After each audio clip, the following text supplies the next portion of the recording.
Like, just okay.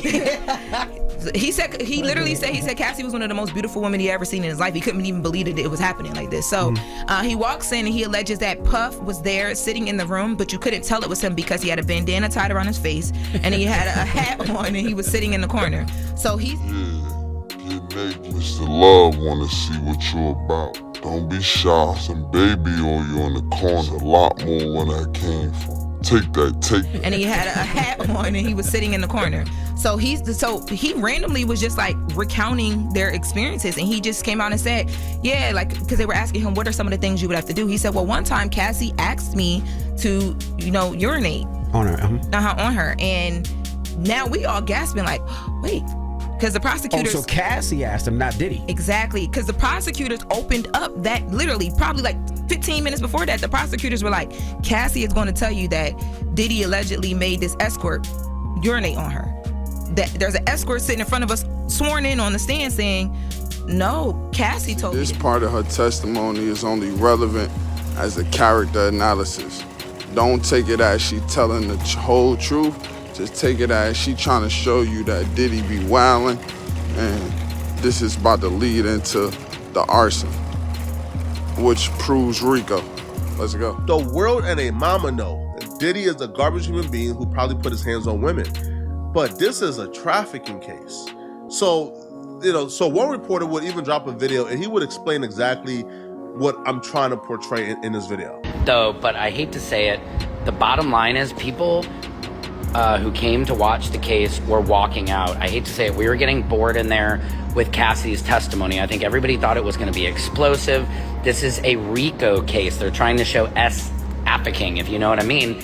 And I hate to say it, but the government is doing a terrible job at showing it. Now, they are showing, yes, domestic violence. They keep asking her, so at these freak-offs, who selected your outfits? Who did Diddy? But they're not showing, okay, this escort was taken, traveled here for this. And it's not showing multiple people involved. All you're seeing the government prove is that Diddy committed domestic violence, but that is a state case. That is not need a federal trial. A lot of people said, oh, they lying on Diddy, man. Where the RICO charges at? Okay, he was hitting this girl. That proves domestic violence. But they not charging him with paying those escorts no more because he didn't actually pay the escorts. Cassie said she wanted him to pee on her. And now this proves RICO. Diddy sent one of his employees to go do this job. He's the mastermind, the money, and the brains behind arson. That explains the federal RICO. According to California Penal Code, a person is guilty of arson when he or she is willingly and maliciously set fire to or burns or caused to be burned, or who aids, counsels the burning of any structure, forest land, or property. When employees witness to his abuse, others threaten Combs' authority or reputation. Combs and members and associates of the enterprise engage in acts of violence, threats of financial and reputational harm, and verbal abuse. These acts of violence including kidnapping and arson. In addition, on multiple occasions, Combs threw objects at people, as well as hit, dragged, choked, and shoved others.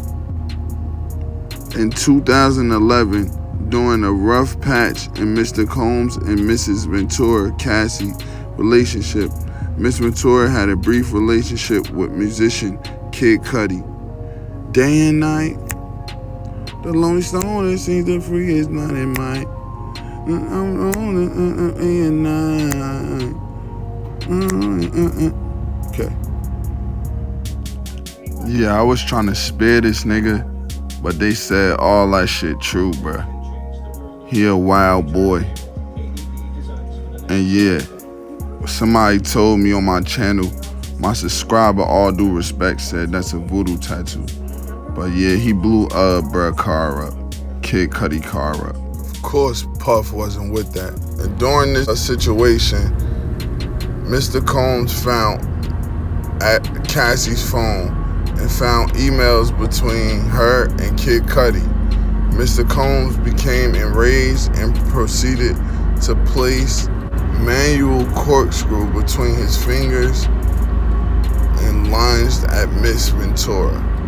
Miss Ventura ran away to stay at Kid Cudi's house to escape Mr. Combs' wrath. Soon thereafter, one of Mr. Combs' staff members told Miss Ventura that he needed to talk to her, to Mr. Combs, even though Mr. Combs was enraged. Feeling like she could not escape Mr. Combs and his network of enforcers, Miss Ventura returned to Mr. Combs.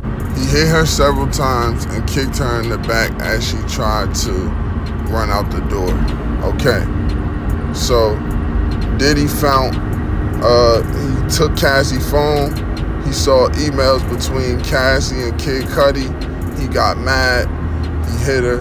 Cassie ran to Kid Cudi because she was scared what Diddy was gonna do. So then that's when an associate of Diddy hit Cassie up, told her she needed to talk to Diddy. So then that's when she just was like, you know what? They ain't gonna stop. She was afraid, so she just went back. When she came back, of course, he hit her again, and then she tried to run off, and then he kicked her in the back. So this is more evidence of domestic violence. Now, he's not being charged with domestic violence, but all of this proves to his character.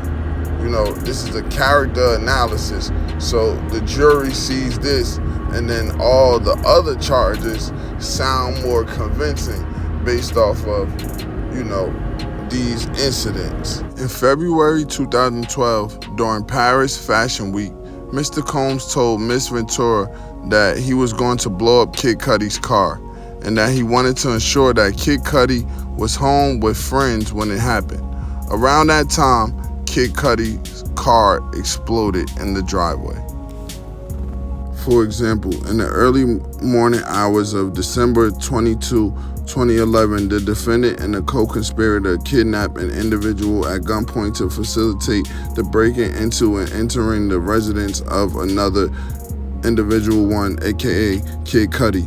Multiple witnesses will testify at trial to the events surrounding the kidnapping and breaking in, and the later of which is corroborated by police reports and other records. Approximately 2 weeks later, the defendant co-conspirators set to fire individual one, Kid Cudi's vehicle, by slicing open the car's convertible top and dropping a Molotov cocktail into the vehicle. Police and fire department reports extensively document the arson and conclude that the fire was intentionally set. Multiple witnesses will testify about the defendant bragging about what happened to individual one's car. So Diddy was bragging about what happened. This all proves Rico. This Rico because he's the head of an organization. He's going out to commit crimes. He's helping the people commit these crimes. Like, he's the mastermind behind it. And then also, he's going around bragging about it. They're gonna say this is to further his power. A wise man once told me, with great power comes great responsibility. It's all what you do with it. Power can be used for good and for evil. With that being said, like, comment, subscribe. I'm out.